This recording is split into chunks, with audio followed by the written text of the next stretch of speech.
Uma das melhores formas que todos nós temos de nos conectar com Deus, com a ideia daquilo que é divino e realmente nos sentir acolhidos, é amando profundamente a nós mesmos. E quando eu falo amar a si mesmo, eu não quero dizer amar apenas o seu corpo físico, essa imagem, essa casca onde você está inserido e na qual você se identifica, mas também e principalmente amar a si mesmo com todas as suas falhas, com todas as suas fragilidades. Desde cedo aprendemos que ser rigorosos é sinônimo de disciplina e que a autocrítica severa vai nos levar rumo ao crescimento pessoal. Raramente a gente para se perguntar a que custo nós queremos viver dessa forma. Se você olhar de forma mais profunda para sua mente e para os seus comportamentos, talvez você perceba que utilize de vozes internas consigo mesmo de forma que você jamais falaria com alguém que você ama. Nesse contexto, que eu também me coloquei no lugar de autoobservação, eu pude perceber que tem três comportamentos principais que fazem com que o nosso diálogo interno vá nos colocando cada vez mais para baixo e a gente vai se desvalorizando. O primeiro é quando a gente se utiliza da culpa, a gente se julga incompetente, a gente se coloca como responsável por algo ter dado errado dentro da nossa história ou na história de outra pessoa. A gente fica se martirizando. E com essa culpa, a gente acaba que não aprende a se perdoar por pequenos eventos que podem não ter acontecido da forma como nós gostaríamos que acontecessem. O segundo, que é muito comum, é a comparação. Nós temos a tendência de estar sempre nos comparando com alguém e geralmente é nos sentindo menor. A gente se coloca no lugar de estar em desvantagem. Uma coisa que eu quero chamar a atenção é que geralmente, quando a gente entra nessa energia da comparação, a gente está com uma visão distorcida. Porque quando a gente se compara, ou a gente está se achando melhor que uma pessoa, ou a gente está se achando pior do que essa pessoa.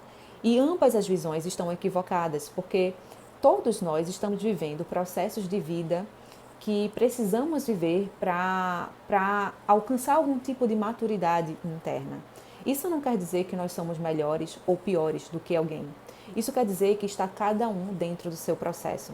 E se a gente entra nessa noia da comparação, a gente vai se distanciando cada vez mais da nossa essência. O terceiro e não menos importante hábito que nós vamos desenvolvendo ao longo da vida dentro desse diálogo interno e que nos menospreza, nos coloca para baixo, é a tendência que nós temos de não valorizar as nossas pequenas conquistas. A gente nunca acha que somos o suficiente, que fizemos o suficiente, que conseguimos chegar no lugar de prestígio, de nos parabenizar por ter alcançado algo que o nosso coração desejava. A gente sempre acha que não estamos fazendo o suficiente para nos sentir bem. E é assim que nós desvalorizamos as nossas conquistas. Essa falta de bondade amorosa com nós mesmos não é apenas dolorosa, ela é contraproducente. Estudos mostram que essa autocobrança excessiva, ela vai nos colocando no lugar de muita ansiedade. Diminui a nossa capacidade de resiliência e nos mantém presos num contexto de autossabotagem. No fundo, isso retrata o nosso medo e a nossa vergonha de nos amar. E para falar a verdade, esses dois nunca foram bons motivadores. Mas muitas vezes a gente não sabe o que significa praticar a bondade amorosa consigo mesmo. E é aqui que eu queria adentrar no assunto para que a gente possa cada vez mais exercitar, olhar para si mesmo com os olhos de amorosidade, com os olhos da compassividade, da paciência e tolerância. Quando eu falo sobre amar a si mesmo, não é sobre nos isentar das nossas responsabilidades e nossos compromissos, mas é sim você conseguir se relacionar consigo mesmo, apesar das suas vulnerabilidades, e aprender a acolher essas vulnerabilidades. É sobre mudar a forma que nos relacionamos com as nossas falhas. É entender que todos nós temos vivências que vão, hora ou outra, nos fazer entrar em contato com partes de nós que não são tão admiráveis, que não são tão agradáveis. Todos nós temos isso e isso faz parte da nossa humanidade. Tem um livro muito interessante que eu estava lendo, budista, que é chamado, o título é Quando Tudo se Desfaz. E dentro de um daqueles capítulos eu estava lendo e eu achei muito interessante. A autora ela fala sobre Maitri. Maitri é a amizade que você desenvolve para consigo mesmo. É aquele olhar bondoso e amoroso que você tem para todas as partes suas, sejam partes que mostram a tua luz ou partes também que mostram as tuas sombras, aquilo que você não acha tão agradável. Se vocês pararem para perceber, a gente tem uma tendência a encarar todo tipo de desconforto como se fosse uma má notícia.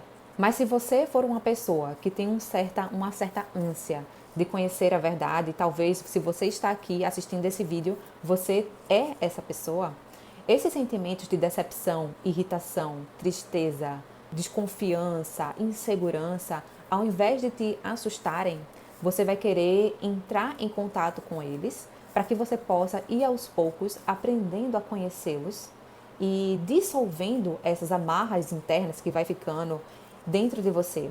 Perceba esses sentimentos como se fosse uma água parada. Sabe aquela água quando fica muito tempo parada e ela vai dando mosquito, ela vai ficando suja e já não tem mais serventia alguma?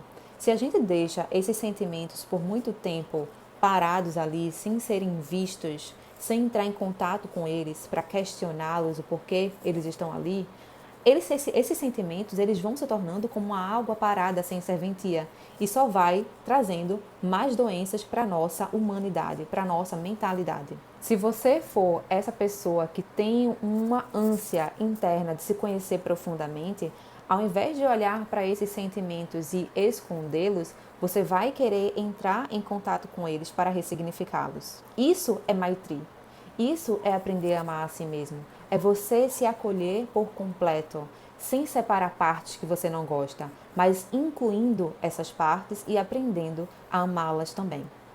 E tem um ouro por trás dessas emoções de medo, de ansiedade, de dúvidas, de insegurança, que é, ao invés de a gente encará-los como sendo más notícias, a gente vai poder aprender profundamente com eles. Porque, de fato, a gente não aprende apenas com os sentimentos bons ou com os momentos que são agradáveis, mas a gente aprende principalmente com esses sentimentos desagradáveis, com a forma de olhar a nossa perspectiva de uma forma mais equivocada e nos dando a oportunidade de ressignificar essas percepções. Então, a gente pode começar a encarar esses sentimentos como verdadeiros mensageiros que vão nos revelando em que ponto nós estamos presos, nós estamos cegos.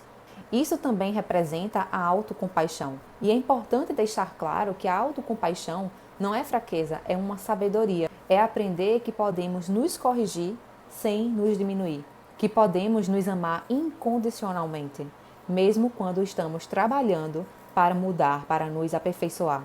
Quando a gente passa a se tratar com gentileza que a gente pode oferecer a um amigo querido ou até mesmo a uma criança, algo nas nossas profundezas vai se transformando.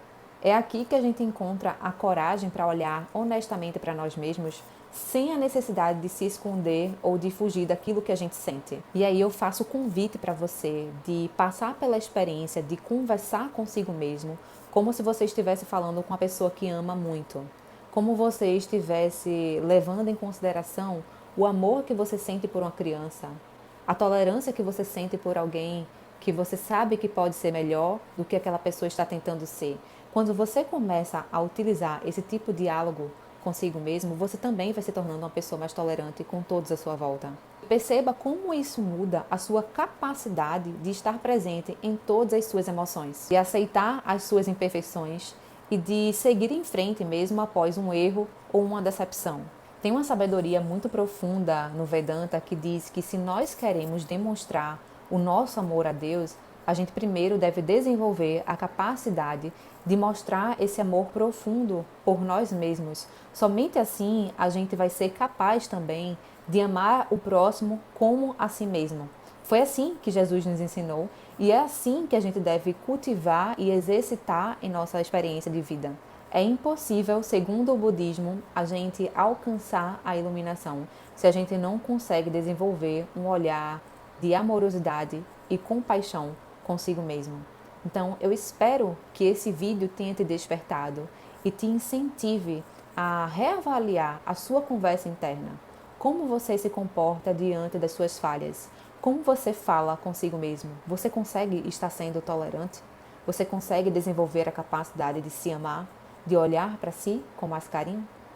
Deixe aqui nos comentários o que você acha sobre esse assunto. Eu tenho certeza que, assim como você, como eu também, nas minhas autoavaliações, percebi que alguns diálogos internos não estavam sendo muito saudáveis e busquei mudar.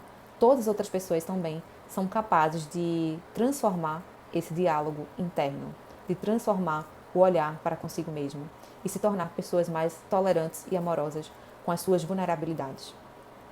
Eu vejo vocês no próximo vídeo. Até mais!